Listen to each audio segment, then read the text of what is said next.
열두 제자 중에 하나로서 디두모라 불리는 도마는 예수께서 오셨을 때에 함께 있지 아니한지라. 다른 제자들이 그에게 이르되 우리가 주를 보았노라 하니 도마가 이르되 내가 그의 손에 못자국을 보며 내 손가락을 그 못자국에 넣으며 내 손을 그 옆구리에 넣어보지 않고는 믿지 아니하겠노라 하니라. 여드레를 지나서 제자들이 다시 집 안에 있을 때에 도마도 함께 있고 문들이 닫혔는데 예수께서 오사 가운데 서서 이르시되 너희에게 평강이 있을지어다 하시고 도마에게 이르시되 내 손가락을 이리 내밀어 내 손을 보고 내 손을 내밀어 내 옆구리에 넣어보라. 그리하여 믿음 없는 자가 되지 말고 믿는 자가 되라. 아멘. 자, 오늘은 흉터가 빛이 되다라는 제목으로 하나님의 말씀 함께 나누도록 하겠습니다. 흉터가 빛이 되다. 다들 아시는 것처럼 제가 지난주 주일날 저녁에 출발해서 목요일날 그 베트남에 좀 다녀왔어요. 가서 이제 여러 목사님들을 만나고 거기서 또 강의도 듣고 이러면서 좀 많은 도전도 받고 또 마음을 좀 새롭게 하는 시간들이 되었는데, 근데 제가 좀 관리를 제대로 못 제가 마이크를 선으로 좀 바꿀게요. 이거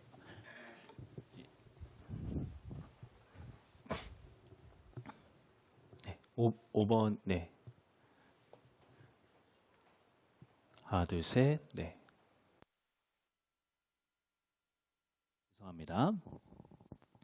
제가 뭔가를 잘 못해서 그런 건지 가서는 괜찮았는데 와서 이제 엊그제 한 금요일부터인가 갑자기 좀 이게 탈이 장염이 걸려가지고 혹이라도 제가 이게 설교하다가 갑자기 얼굴색이 안 좋아지고 조용히 마이크를 내려놓고 밖으로 나간다고 하면 여러분 올 것이 왔구나 하는 그 마음으로 잠시만 기다려 주시기.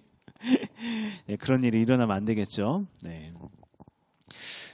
제가 뭐 성경을 읽다 보면 여러분들 여러 가지 의문점들, 뭐 질문들 뭐 생기게 될 텐데 저는 개인적으로 성경 말씀을 읽으면서 한 가지 질문이 생겼던 장면이 하나 있는데 그게 뭐냐면은 자, 예수님께서 부활하셨을 때 부활하셨다고 하면은 부활하신 예수님의 육신은 완벽한 그러니까 가장 완벽한 육신으로 부활하셨을 거란 말이에요. 그렇지 않았을까요?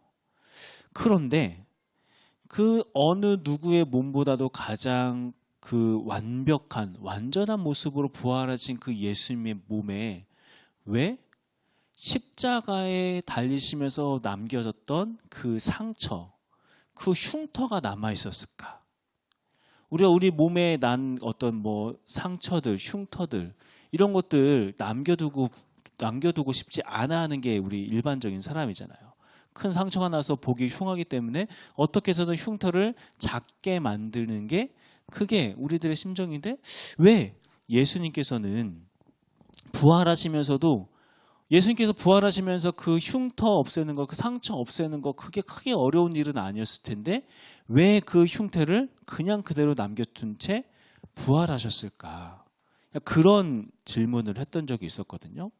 그런데 왜 그 못자국 난 상처를 그냥 남기셨을까에 대한 답으로서 저는 오늘 본문 말씀을 통하여서 그 이유를 이렇게 깨닫게 되었었어요. 어떤 내용인가? 이제 오늘 본문 말씀을 보면은 예수님께서 부활하시고 난 후에 있었던 일들에 대해서 이야기가 나오고 있는데 자, 예수님께서 십자가에 달려 죽으셨을 때 예수님을 따랐던 제자들은 예수님의 죽음이 그들에게 엄청난 충격과 엄청난 상실감을 가져다 주었습니다. 왜 그럴까요? 리더가 없어져서 그럴 수 있죠. 정말 중요한 게 뭐냐면은 제자들은 예수님을 따르기 위해서 치렀던 대가가 결국 가볍지가 않았어요. 예수님을 따르기 위해서 가족들 떠나서야 했고 고향을 등져야만 했고 자기의 본업을 다 팽개쳐야만 했고 자기의 젊음까지 다 바치면서 예수님을 따랐다라고 하는 거예요. 그러니까 말 그대로 자기의 모든 삶을 다 올인했던 거예요. 올인. 자, 그런데 그렇게 믿고 따르던 예수님이 너무나도 허무하게 십자가에 달려 죽게 되니까 그렇게 죽은 예수님을 경험하게 되었을 때 제자들의 마음이 어땠을까요? 아니 이게 뭐지? 나는 모든 걸 다 걸고 예수님을 따랐는데 이제부터 나는 어떻게 해야 하지? 너 얼마나 허무하고 막막했을까요? 그런데 예수님께서는 그렇게 상실감에 빠져있던 제자들을 부활하신 그 육신의 몸을 가지고 그대로 가지고 가셔서 만나주시고 내가 부활했다. 너희들이 그동안에 그 헌신했던 수고와 그 모든 것들이 헛된 것이 아니다. 내가 부활했다. 부활하신 본인의 몸을 보여주시면서 제자들에게 다시 새로운 동력을 넣어주셨습니다. 자, 그런데 그렇게 예수님께서 제자들을 만나주셨던 그 자리에 하필 누가 없었는가? 누가 없었을까요? 자, 오늘 말씀 한번 볼까요? 24절 말씀이에요. 24절. 자, 같이 읽어봅시다. 24절 시작.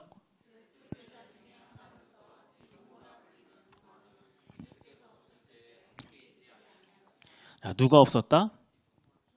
도마가 없었다. 도마, 똑똑똑똑똑 이게 야채 썰 때 쓰는 도마 말고 죄송합니다. 자, 도마가 없었다. 근데 하필 또 이 도마의 성격이 뭔가 일일이 다 눈으로 보고 겪어보고 확인해야 믿음이 생기는 그런 성향을 가졌던 것 같아요. 그래서 다른 제자들이 부활하신 예수님을 만나서 막 흥분해서 야 예수님이 부활하셨어. 야 예수님이 부활하셨다니까. 도마한테 아무리 이야기를 해도 도마가 그 말을 믿었어요? 안 믿었어요? 안 믿었어요. 오히려 비아냥거리면서 뭐라고 하냐면은 25절 말씀 보니까 다른 제자들이 그에게 이르되 우리가 주를 보았노라 하니 도마가 이르되 내가 그의 손에 못자국을 보며 내 손가락을 그 못자국에 넣으며 내 손을 그 옆구리에 넣어보지 않고서는 믿지 아니하겠노라 하니라. 도마는 자기가 직접 예수님의 그 손에 난 못자국에 손을 쏙 넣어보고 예수님의 그 옆구리에 난 그 창자국에 손을 딱 넣어보지 않고서는 나는 믿을 수 없다. 이렇게 이야기했다고 하는 거예요. 자, 이 말은 도마가 진짜로 예수님의 상처에 손가락을 넣어보겠다라는 어떤 그런 의미보다는 그만큼 도마의 마음에 상실감이 컸다라는 것을 의미하는 걸 거예요. 그러니까 나는 믿을 수가 없어. 나는 예수님의 죽음으로 인하여서 그 충격이 너무나도 컸고 그로 인해서 받았던 상처와 상실감이 너무나도 컸기 때문에 나는 너희들의 말을 도저히 믿을 수가 없어. 그 상실감에서 오는 고집스러움이었다라고 하는 거죠. 자, 그런 도마에게 말씀을 보니까 누가 찾아가셨어요? 예수님께서 찾아가셨어요. 예수님께서 27절 말씀 한번 읽어볼게요. 27절 같이 시작. 내 손가락을 이리 내밀어 내 손을 보고 내 손을 내밀어 내 옆구리에 넣어보라.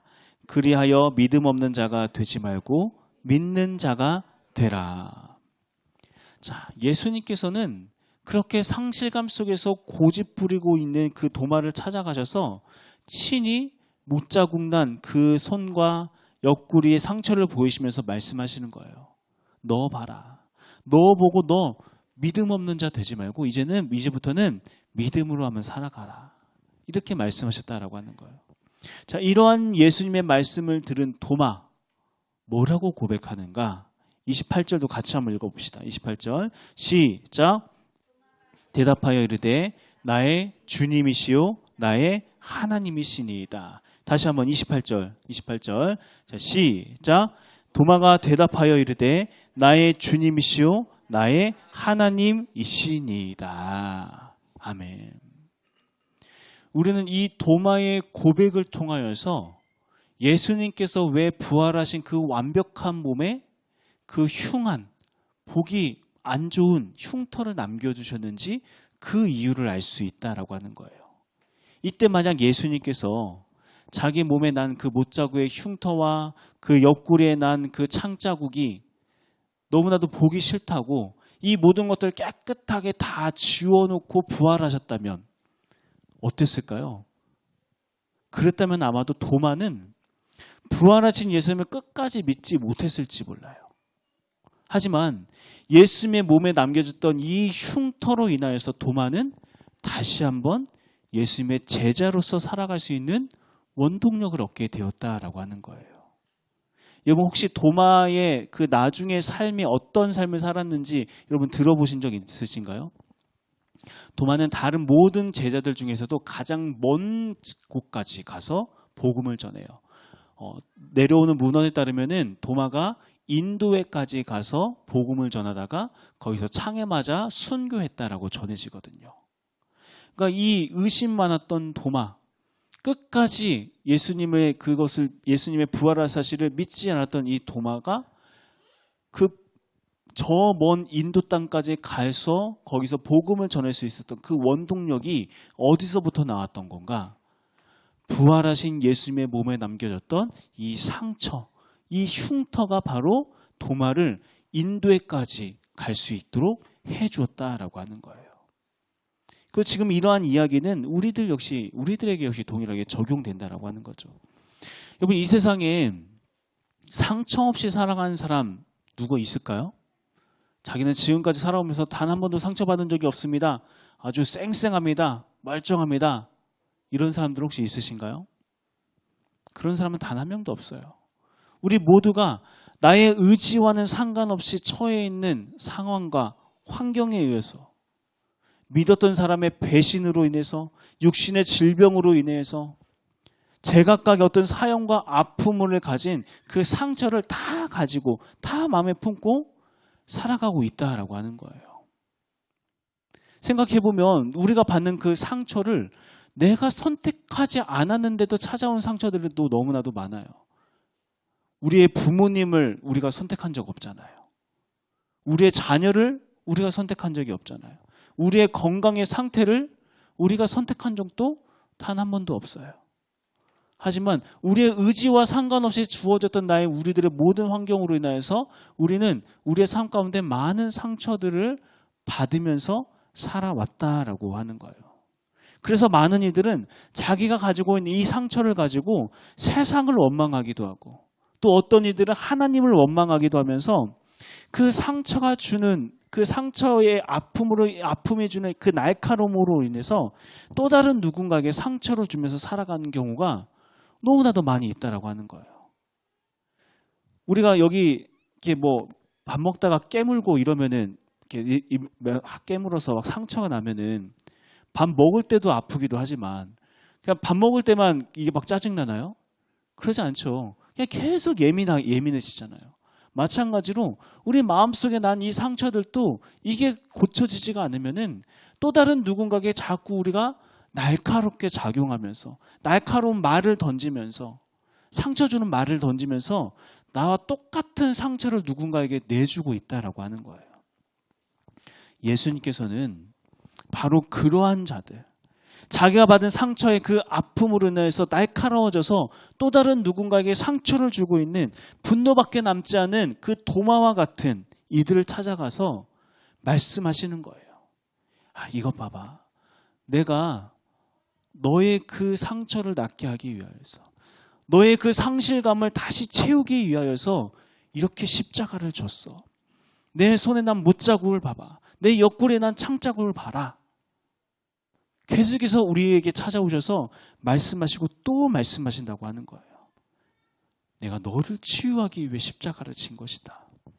이때 이 말을 듣고 우리가 믿음의 눈을 두고 나에게 평화 주시기 위하여서 나를 온전케 하시기 위하여서 징계를 받으시고 나를 대신하여 채찍 맞으신 그 예수님을 바라보면서 계속 예수님의 그 십자가 앞에 나의 상처들을 보여드리고 나의 상처를 또 보여드리기 시작할 때 우리는 예수님께서 우리들의 상처를 고치시고 치유하시는 그 놀라운 능력을 우리가 경험하게 될 거예요.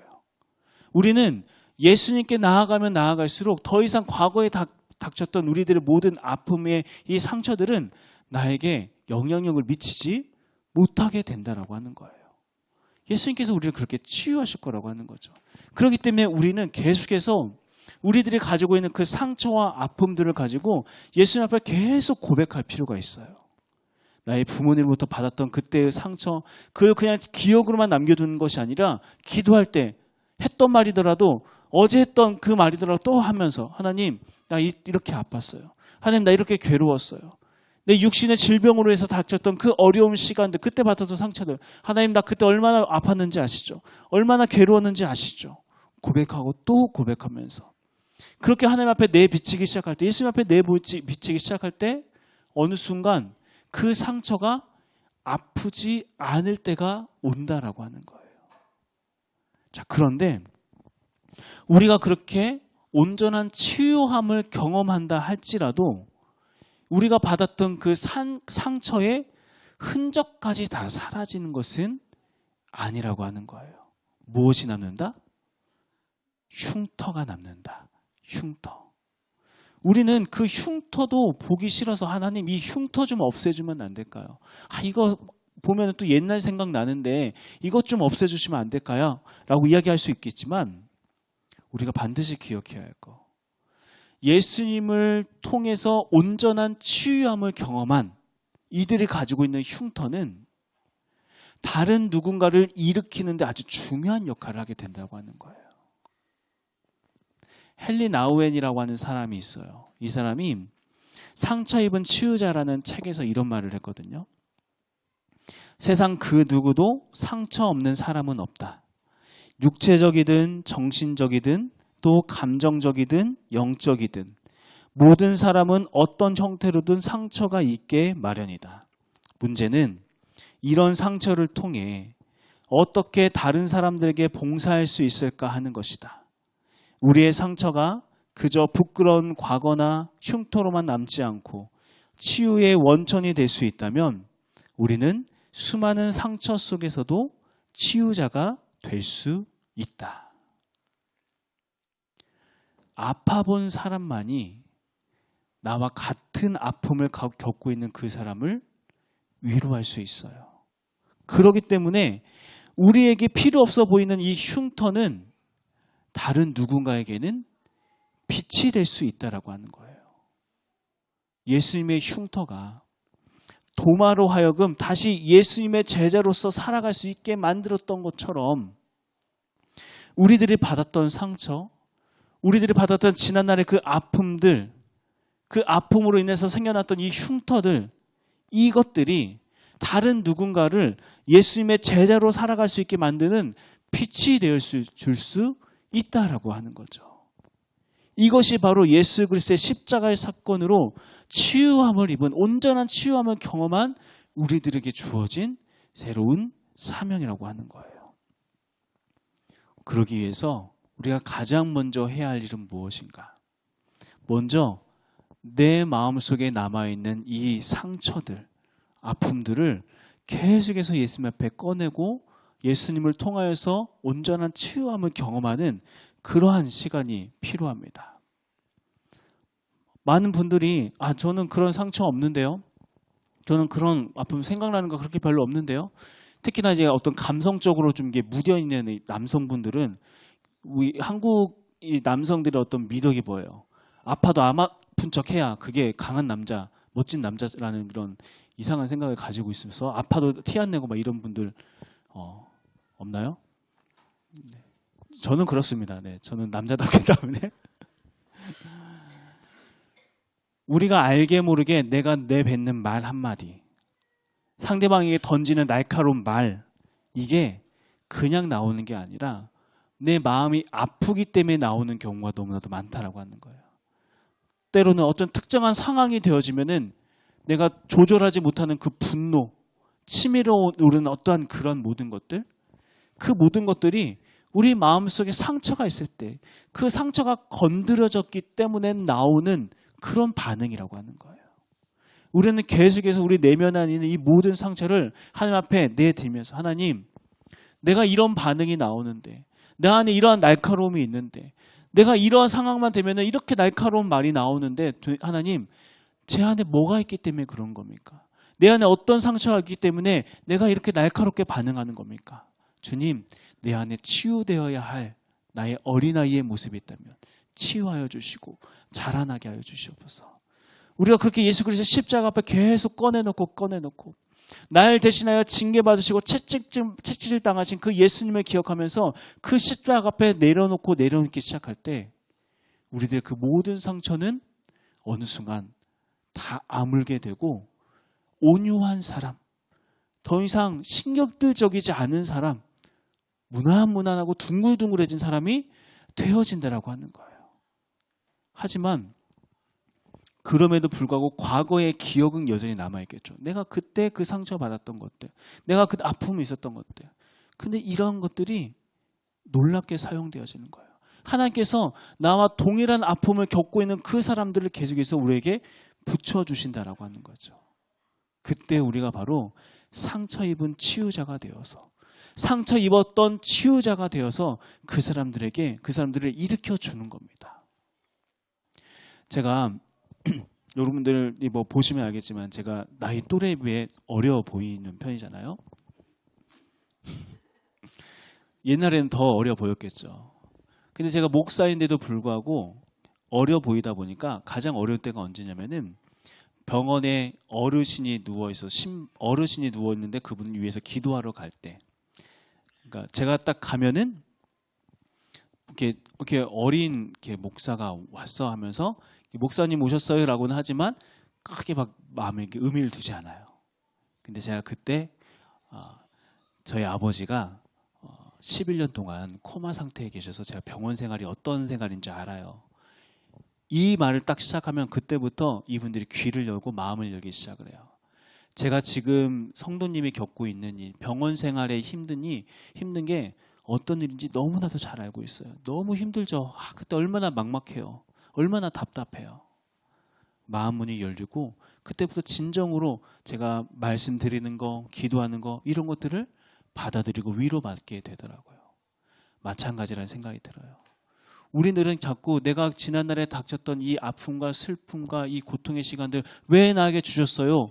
라면서 그 상처의 원인을 하나님께 물을 수 있지만 우리가 물어야 할 것은 하나님 왜 주셨어요가 아니라 하나님 나는 이걸 가지고 어떻게 해야 할까요? 나는 이걸 가지고 누구를 일으켜 세워야 하나요? 나는 누구를 위로하는데 내가 쓰임받아야 하나요? 이 질문을 하며 나아가기 시작할 때 예수님의 흉터가 도마를 인도까지 인도해냈던 것처럼 우리들의 흉터가 또 다른 누군가를 예수 그리스도 앞으로 예수님의 그 하나님의 사람으로 인도해 줄 것이라고 하는 거. 우리가 그 기대감을 가지고 우리의 마음속에 있는 모든 상처와 아픔을 주님 앞에 고백하면서 치유함을 받으면서 그 흉터를 가지고 주님 위에 주님의 나라 위에서 귀하게 쓰임받을 수 있는 우리 모두가 될 수 있길 간절히 소망합니다. 하나님께서 우리를 그렇게 귀하게 사용하실 줄 믿습니다.